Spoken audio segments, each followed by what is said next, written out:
All right, Nuggets fans, welcome into Pickaxe and Roll, brought to you by our good friends over at BetOnline and SCL Mortgage. I am your host, Ryan Blackburn at NBA Blackburn on Twitter, part of the Mile High Sports Podcast Network, and I am here. I am ready to discuss the Denver Nuggets and their win last night over the Milwaukee Bucks. Final score 127-117, but the win wasn't even the biggest story from last night. It was the fact that, hey, Nikola Jokic is back. 5-game absence. We kind of thought that he would be back pretty soon, given he had been close a couple times, but I think they decided, we're going to give him a couple extra days here or there. And then Denver lost against Chicago, and I think everybody was like, okay, it's time.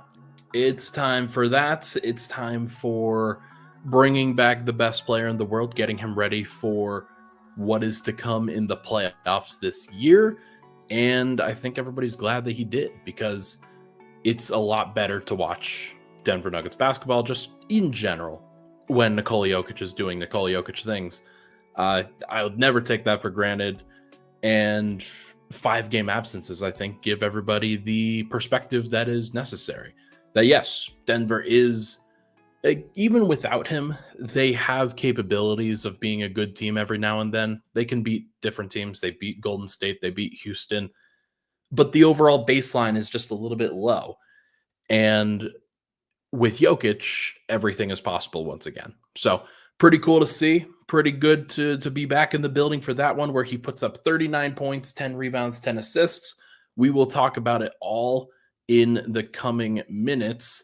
But really quick, this podcast, as you know, is brought to you by the good folks over at BetOnline, the number one source for everything online betting. During all this madness, even if your bracket is busted, folks, BetOnline has more ways to stay in on the action with a free Sweet 16 bracket and live betting on every remaining tournament game. With the largest selection of odds on everything from college basketball to MLB coming out soon, NHL and MMA, BetOnline continues to be your number one sports betting source. From every Cinderella story to every hat trick, BetOnline has you covered. Make sure to check them out. BetOnline, the game starts here. Once again, I'm your host, Ryan Blackburn. Thank you so much for tuning into the show. Hit that like button, hit that subscribe button. Would really, really appreciate it. I was in the building for last night's Nuggets win and talked to Michael Malone pregame, and I was the first one to ask him the question, hey, Nikola Jokic, Michael Porter, how are they doing? And Malone seemed pretty positive on both of them, despite the fact that, hey, Porter popped up with a lower back strain. We'll get to him in just a bit. But with Jokic, I think everybody kind of had that general feeling that once he went from out to doubtful to questionable, it was only a matter of time before he did come back and was playing consistently.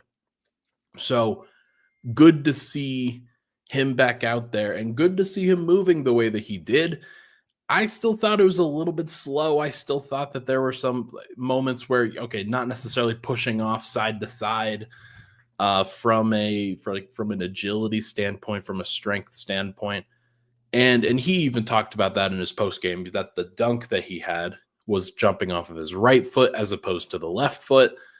So look, that can both be true, but also be still an encouraging sign that a guy like that can put up 39, 10, and 10 on 16 of 25 from the field, 3 of 6 from 3, 4 of 7 from the line. The worst he's going to be is from the free throw line, which is hilarious. That's almost actually true because he shot, gosh, is that what? It's math is hard for me in the morning. Over 62% from the field, 50% from 3, and 57% from the line, which is objectively hilarious. But yeah, plus 14 in a game the Nuggets won by 10. Ho-hum, 38 minutes out there. He looked great, moved better in the second half, I think, than he did in the first half, as did a lot of the Nuggets, where, yeah, the defense kind of took a little bit of a backseat in that second in that second quarter for sure. Jeff and I have been texting back and forth. Didn't know you were live. Sorry for texting while you were live. No, you're good. Uh, gosh, what did you even say? Oh yeah, Jeff is talking about ducking the tax. We gotta we'll address some of that because there was some, I guess, tangential news that I guess I can talk about it a bit about Dario Saric. We'll talk about that later in the show. Make sure to remind me of that, folks.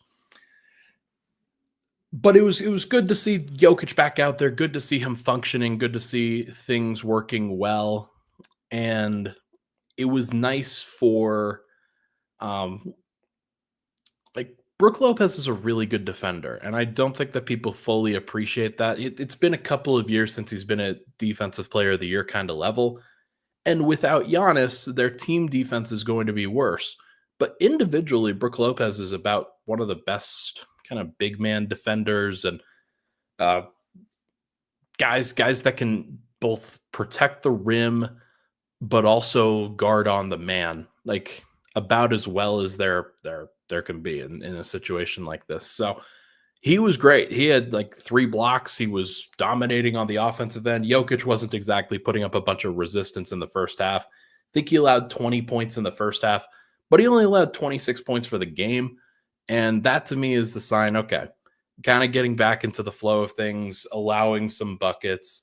Denver rotate. I don't think Denver did a great job against Brook Lopez as a team. It's not just a Jokic thing.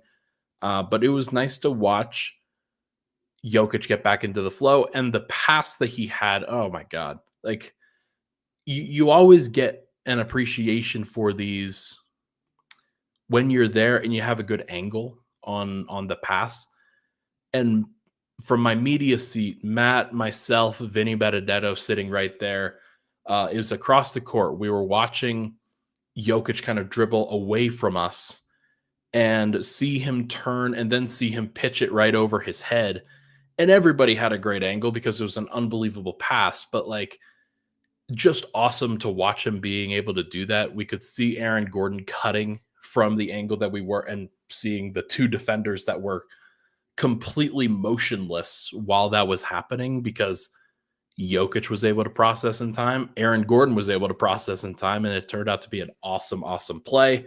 That's probably going to be certainly in the top 10 of assists on the year for the entire NBA. That's a pretty cool thing to see. Got some folks in the chat here as well. Marcel Zero is here. Pablo Alfaro is here. Ken Patterson says a rusty Joker game. First game back is 39, 10, and 10. Pretty impressive. Ozair is here. Says, hello, Ryan for Pakistan. I think we need to find excuses and give Jokic, Murray, Gordon, especially Porter, some rest in the last 8 games. Agreed. I do agree. Let me get to that in the coming segments because I do think that now that Jokic is back, I think it should be able to provide a little bit more flexibility for the way the Nuggets rest the rest of their guys down the stretch. Gordon, I think, is already getting some pretty good rest because he's sitting every back-to-back. But like hypothetically for this upcoming game, Michael Porter, they should probably just rest Michael Porter in this game against Utah. That would be a great idea. But speaking of Michael Porter, Jokic is awesome. Jokic is great. There's only so much you can say because the way that he dominated and how efficient he is and how effective he is, you could see him a bit slow on the perimeter, but I honestly thought he did a pretty good job of contesting some perimeter threes, running some guys off the line. Like once he does that, he kind of gives himself up on the interior because he just can't keep up. I think he'll do a better job of that in the playoffs. Still coming back from that ankle. We'll see how it looks going forward. I do think that Michael Porter was pretty bothered by the hamstring and the lower back. And we were talking about this in the media room last night. I talked about this on Locked On as well. That the hamstring that he's suffering, they listed it as a low back strain, but Michael Porter was feeling it in his hamstring. And that's never a great sign because when you're having an injury that is affecting you and you're feeling pain in one place, but it's actually the result of pain of problems in another place, that's never awesome to hear because sometimes you just don't know what you're doing and what you are, how you are impacting your body in those ways, because you're not fully understanding what's going on. But like, so low back strain is just kind of where the injury report was listed, and I tend to think that that's reasonable. I do think that Denver has to be very cautious with this Michael Porter injury. And he was already dealing with hamstring stuff pre All-Star break, heading into the All-Star break. It was like he was playing his best basketball before that started to pop up. And that sucks because he was like in a different place as a player than he has been post All-Star break. But it was nice to get that reminder tonight or last night. He can still shoot. Hey, it was shooting 30.3% from three post All-Star break before going 6 of 8 last night. He's now up on to 33.3% post All-Star break. That is what a game like this can do. And if he has another game similar to this, he'll probably go up to 36%. So it's still a small enough sample size that I think everybody probably, just in general, needs to relax. But like, he's an elite shooter. He hasn't forgotten how to shoot. That was never the question. And it's nice to see him. I think, just kind of get it off his chest a little bit, get the pressure off of himself, and make some of those plays. He had an overall great performance: 23 points, 10 rebounds, 4 assists, 3 steals. That is an all-around awesome game. Only took 9 shots, probably needed to take more, but Milwaukee, and I keep talking about this with Matt. Matt has this impression and thinks that because teams react as strongly as they do to Michael Porter making shots, that when he makes shots, they basically cut him off and decide, hey, anybody else but him is the thing. I'm not sure if I'd go that far. I think that Denver sometimes in these situations doesn't do a good enough job of continuing to find him. There was a play that I pointed out. Russell Westbrook and him are on the right side of the floor in transition. Mike runs to the corner like he's supposed to, and he's been taught for years by this Nuggets team to do. Russ catches the ball on the right wing. There's only one defender guarding the two of them. There's nobody else in the vicinity. And Russ just drives into the paint and loses the ball out of bounds. And fortunately, it goes off of a Milwaukee player, and Denver didn't get a turnover out of it. But it was just a perfect drive and swing to the corner opportunity that the Nuggets missed. And for Porter, who was like, 5 of 5 at that point from 3, I'm just kind of surprised that it ended up being that way. I think that Denver should be trying to take advantage of every moment that Michael Porter is as hot as he is. It should be treated like a Klay Thompson. Should be treated not quite like a Steph Curry, but anytime you get a 3-point shooter that is going off like that, it helps the rest of the team when you feed that player over and over and over again, because it forces the defense to pull out of the paint and say, hey, we have to guard this guy on the perimeter, which should in turn make things easier for Jokic, Murray, and others in terms of driving to the actual paint. So there's a balance there, and you don't want Mike to be taking bad shots, but he was like, that would have been a perfectly great shot. That's exactly what you're trying to generate in transition. So I don't know. It was odd. Russ has been playing some weird basketball of late. He didn't have a whole bunch of turnovers in this one, but he shot a whole bunch of above the break threes for some reason. And we shot 1 of 4 from the line. Just not a great performance overall. He's kind of out of rhythm himself. But before, it was the turnovers. It was the fact that he was averaging like 6 turnovers a game over the course of the previous 5. So I don't know. We'll see what happens with Russ and if he can kind of rein it back in. But it was Peyton Watson who played the most minutes off the bench, and I think deservedly so. He was fantastic. But tell you what, why don't we get to him on the other side along with Christian Braun? When we come back, we are going to discuss those two guys. We'll discuss whether I think the Nuggets are making any bit of progress. and the final 8 games to go in the season. Oh, and we'll get to the Dario Saric discussion as well. We will be right back here on Pickaxe and Roll.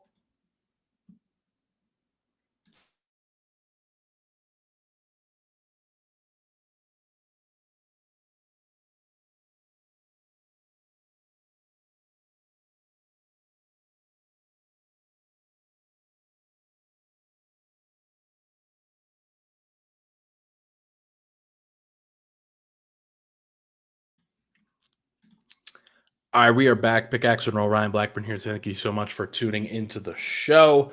Really quickly, this podcast is, it's brought to you by our good friends over at SCL Mortgage.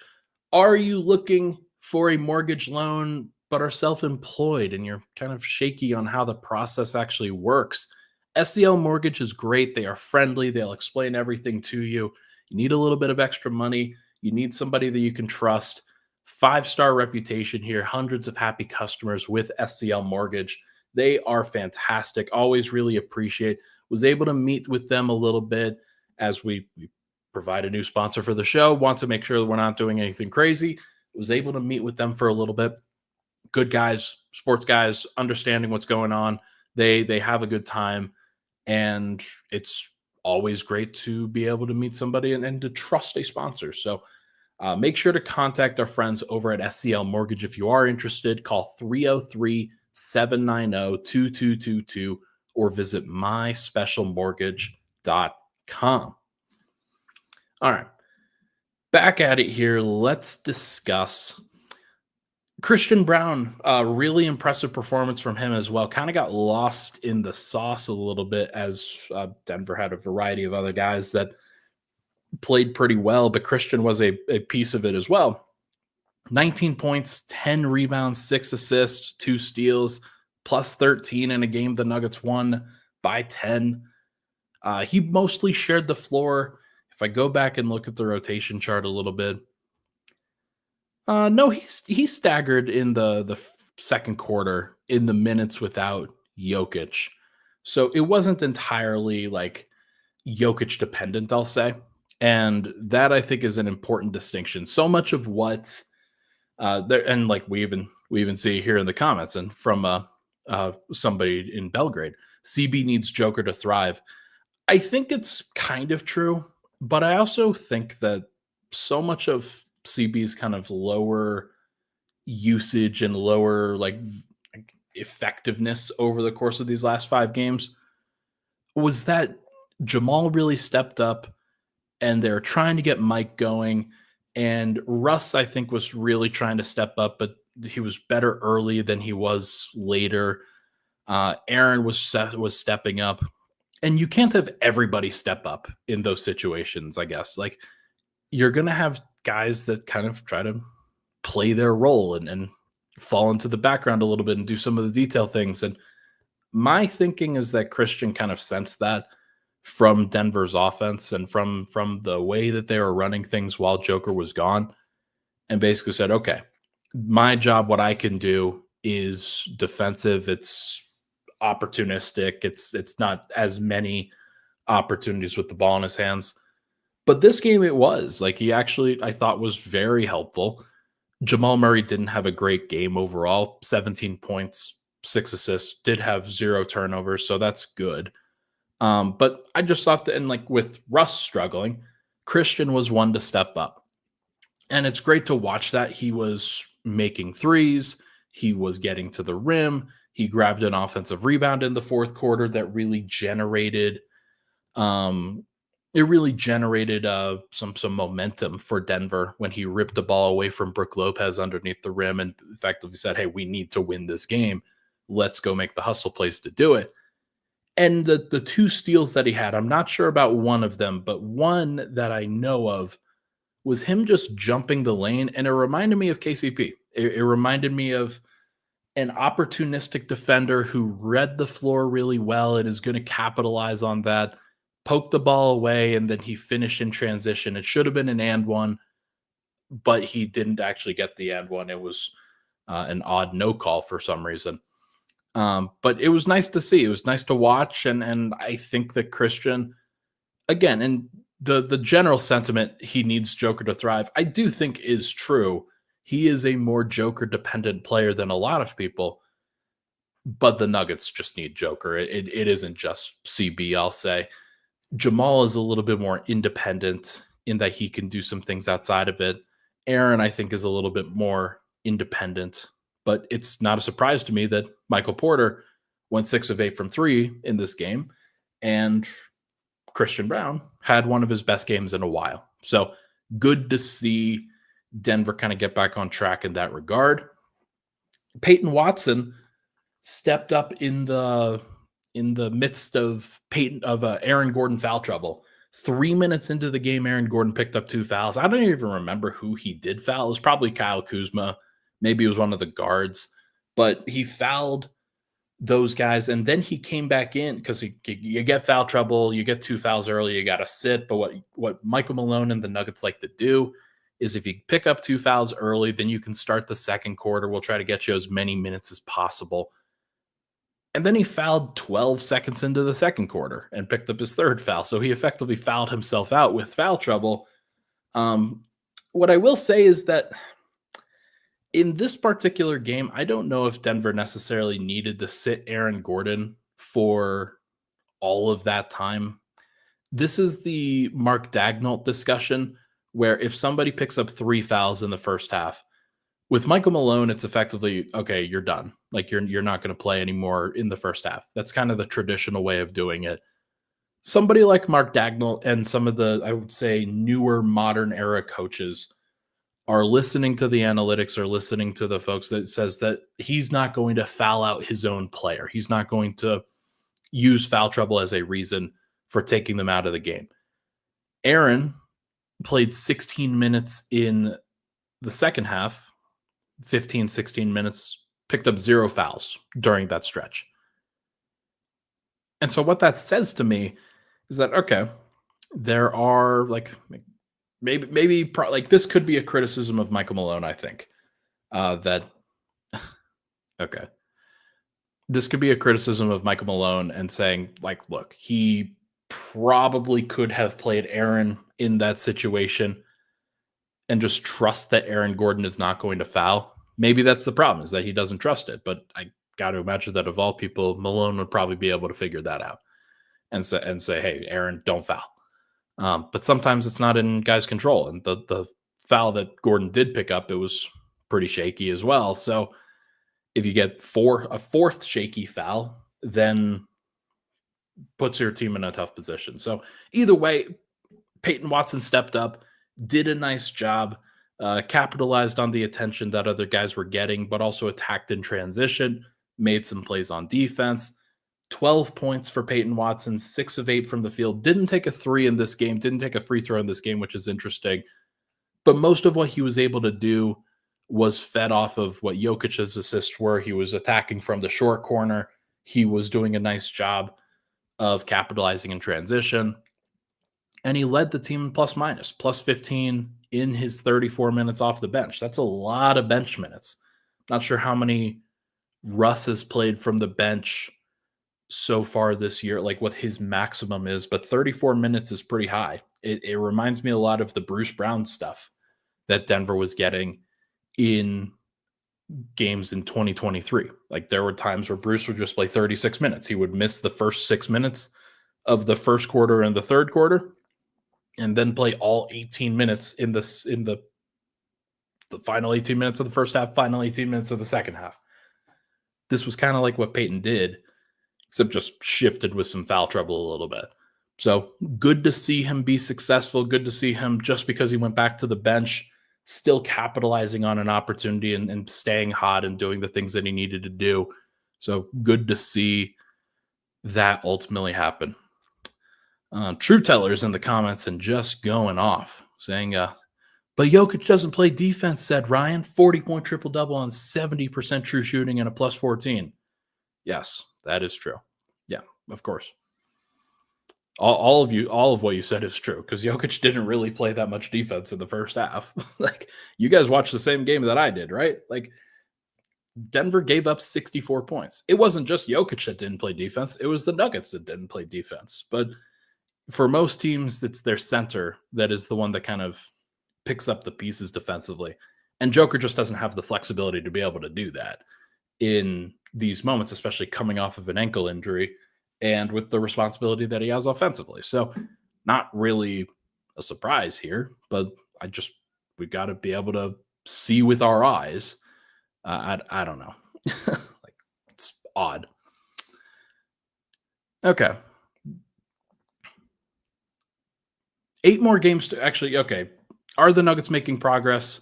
I don't know. Like, I thought that this game kind of felt like all of the other games in the Denver facing an inferior team, which they were without Giannis, without Dame. Facing an inferior team, Denver allowed them to hang around for too long. They led at different points in this game, even in the second half.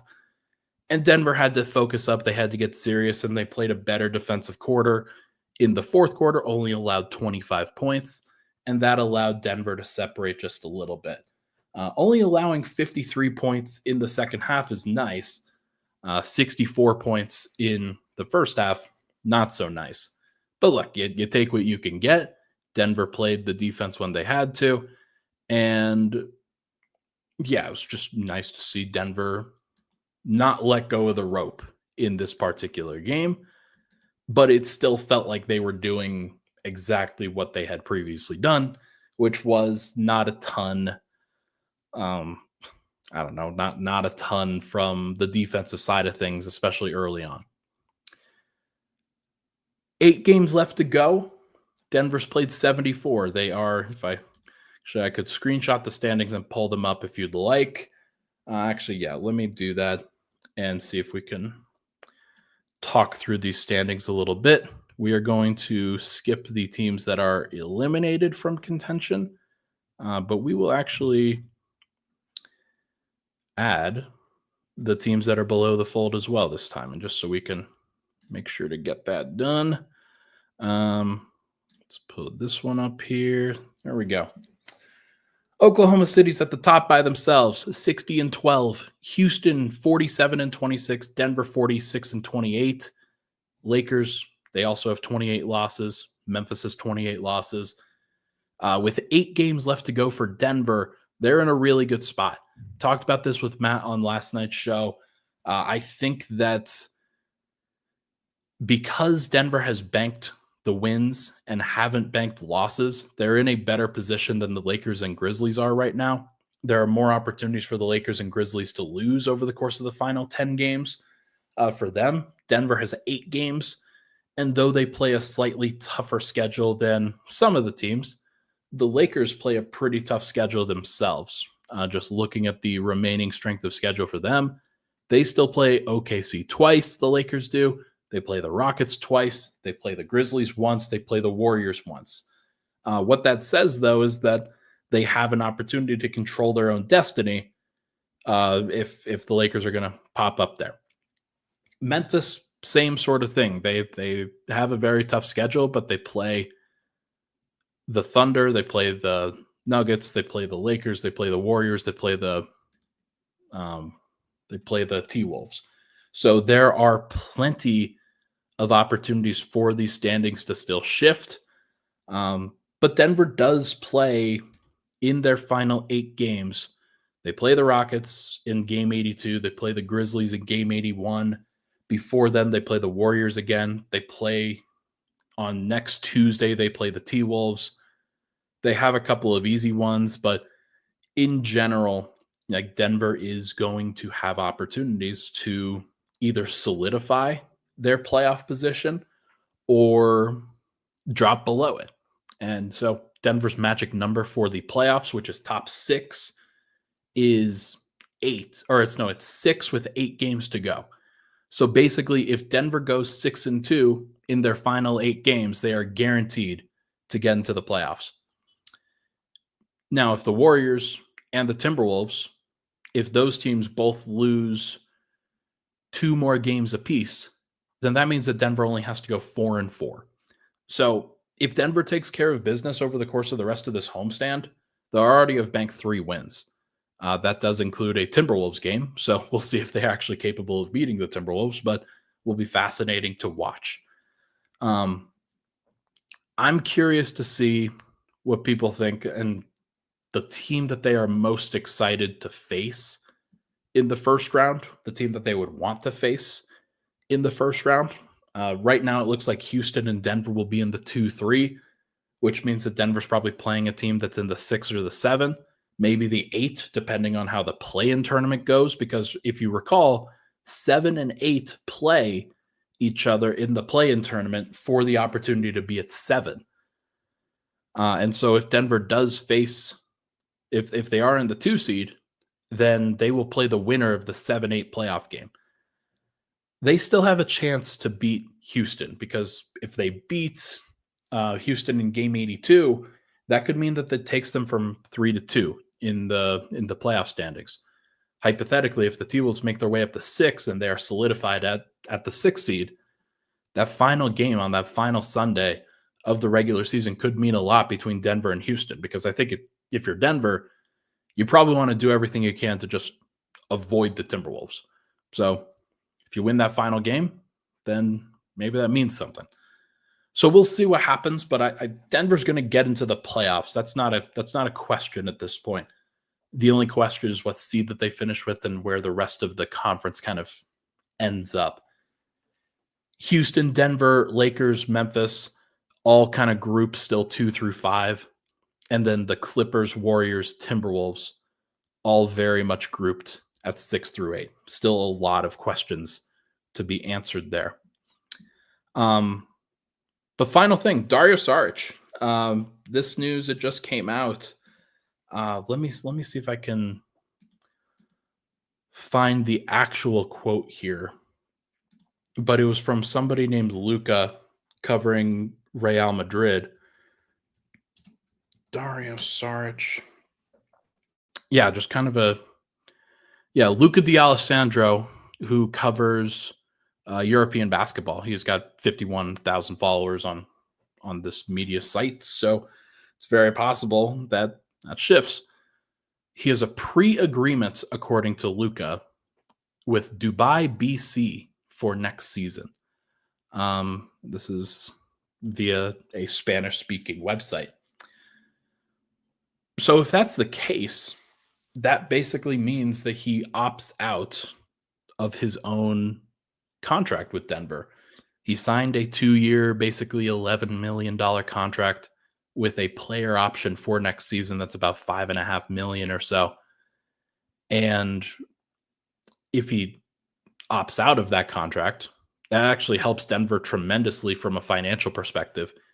If you remember, Denver had to trade 3 second-round picks. I would say badly. A bad deal by Calvin Booth.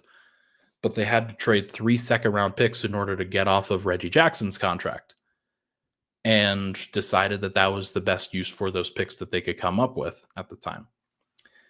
So not having to do that with Dario would be great, but it's pretty clear that through the entire season, Dario Saric has not worked out in a Nuggets uniform. I believe he has played a grand total of 15 games with the Nuggets out of their 74, and he's averaging 3.5 points per game, 1.5 assists per game, shooting 34% from the field, 27% from 3. Just his worst season of his career, I would say. And it just has not worked out for the Nuggets at this spot. Only played 200 total minutes, 203. That's pretty bad. It's sad because I thought that Dario would work out here. I thought that was the right kind of player for them to have mentality-wise, scoring, passing versatility, somebody who could score from outside in, but also could pass and be a high IQ distributor for the Nuggets at the 5 spot. And it just didn't work. And this is the thing from Marco here. Not all free agents will work out. Everybody has the same problem. Of course, absolutely. And anybody that says that all free agents can and should work out is just they're missing the point of what the NBA is. Sometimes it's not perfectly reasonable, and it's not perfectly you can't figure it out all the time. So hopefully Dario, like if this does end up being true, hopefully he has a good transition over to I believe it said Real Madrid, but actually no, it wasn't Real Madrid. That was the rumor from yesterday, I want to say, but this is a different thing entirely.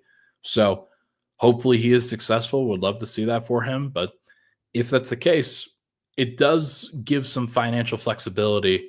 Uh, yeah, Jeff was texting me earlier today and effectively asking, "Hey, how does that help Denver from a financial perspective?"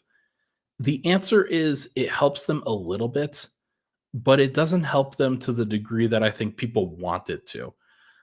Basically, it gives Denver a little bit of flexibility below the first tax apron line and says, okay, hey, you have the possibility of opening up more room for the non-taxpayer mid-level exception, which is effectively a contract. It's a 4-year contract that the Nuggets can throw at a guy for basically $50 million, $55 million and say, hey, we're going to give you this whole heck of a lot of money to be a rotation player with the Nuggets.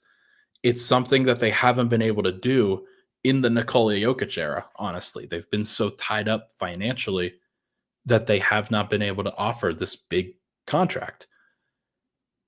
And so it would be great if they could, but the problem is that they'd be hard capped and they would then not be able to cross that first tax apron line if they gave out this deal. If you give out this deal, you're going to be over the first tax apron unless you trade Zeke Naji and unless you kind of shift some of the other things around so that you've got minimum contracts across the board for the rest of your roster. And so I don't necessarily think it's the right call to just like trade Zeke Naji and then try to finagle that and then put all of your eggs in one basket for this one player that you could add. Now, maybe that'll be fine, but I don't know. That seems pretty dangerous. I think the more likely and probably better outcome is to break up the core four and to then also be able to do this as a piece of that. Because you just need depth. You need other options that you can go to. But this is an off-season conversation. I'm not going to get too deep into it, but still good to see Denver. Like this, there's light at the end of the tunnel, at least a little bit, in terms of the roster that they can put together. But it's about making the right decisions. And unfortunately, Dario wasn't the right decision for Denver in retrospect, because not everybody thought that. Like, not everybody thought it was the right decision. Not everybody thought it was the wrong decision. It was just a move that they made, and it could have worked out, and it just didn't. All right. Well, that is going to do it, I think, for this episode of Pickaxe and Roll, brought to you by our good friends over at Bet Online and SCL Mortgage. Everybody, thank you so much for tuning into the show this morning. Appreciate the love and support on the podcast as always. I'll be back probably Saturday. I don't think I'm going to do an episode tomorrow. I know I missed one earlier this week, so apologies for that. Just I've been pretty overwhelmed. So it's been a lot, but I am excited to keep going. Let's keep powering through. Denver's in the midst of a 5-game homestand, so they'll get 3 days off after this next game on Friday. Your boy will be rested and refreshed. We'll make it happen. Thank you so much, everybody. Hit that like button on the way out. I will talk to you guys very soon.